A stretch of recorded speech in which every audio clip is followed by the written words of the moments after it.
People, today is Tuesday, the 14th of February.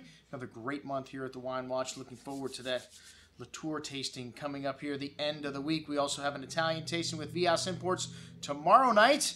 And a whole lot of what I drank yesterday to get through, man. A lot of great events already this year. And several people have already said, man, what happened to that Chateau Montelena tasting a week ago tonight? Well, we're going to get to that today. We're going to film it today. I don't know if it'll get out today, but a great time was had by all. Check it out on what I drank yesterday. Coming up later this week. All right, well, what have I got to sell you today?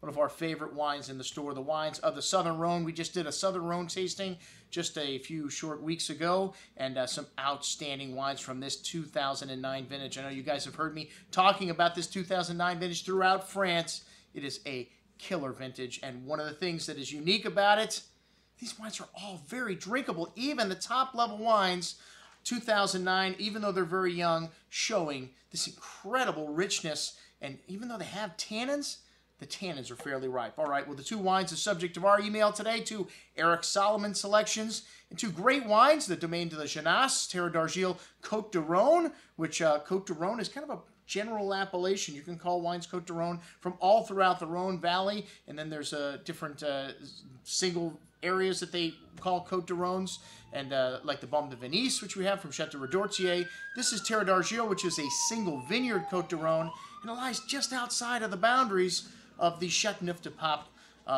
boundary, which is the most important growing region in Southern Rhone.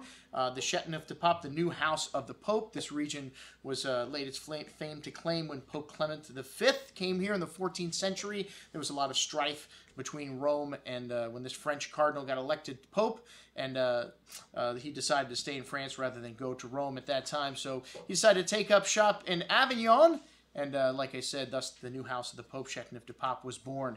And a lot of these other wines from outer-lying areas from 2009, also incredibly good in 2009, just for your benefit. In addition to these two great wines that we're featuring on this offer, we've got everything else from the Southern Rhone that's available in the store on this. All right, well, the Domaine de Janasse, Côte de Rhone, Terre d'Argile. This wine is a blend of 70% Grenache, and then the rest Mourvèdre, a touch of Carignan, aged completely in Foudres, old smaller barrels, and you don't really notice the oak in this wine, just a pure unadulterated fruit in the terroir of the Southern Rhone. Black cherry, black raspberry, coulis-like fruit on the nose, an array of fresh flowers and soy and brown spices here. Juicy fruit on the tongue with ripe and round tannins, but as big as this wine, fruity as this wine is, still wonderful freshness here through the finish. This lovely perfume and garrigue note, sweet herbs, and a tangy finish. Excellent juice for Côte de Rhone, one of the best in the store every year, and on sale for $21.25. All right, next up we've got Clos Saint-Jean, Châteauneuf-du-Pape, one of the largest estates in Châteauneuf-du-Pape, 112 plus acres and a lot of significant holdings, old vines, and great stuff. And this estate was just recently taken over by the two children, Pascal and Vincent Morel, in 2002 as their father passed away.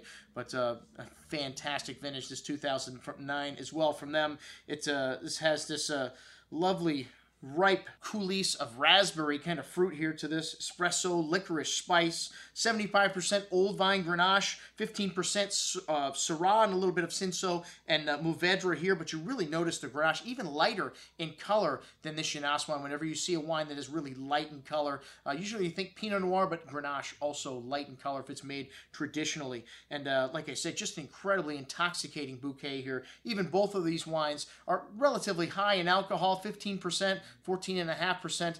Both of them still have incredible freshness on the palate. This wine is thick and viscous, and again, lovely ripe tannins and spice and sweet herbs and floral notes, and just a long finish to this wine as well. Wow. I mean, this wine excellent, this wine most excellent. Both of these wines a great value, $42 for a Châteauneuf-du-Pape Vieille Vigne from Clos Saint-Jean. Outstanding juice, folks. I'm your host, Andrew Lamposoni, signing off for the Wine Watch, saying remember, always drink the good stuff first.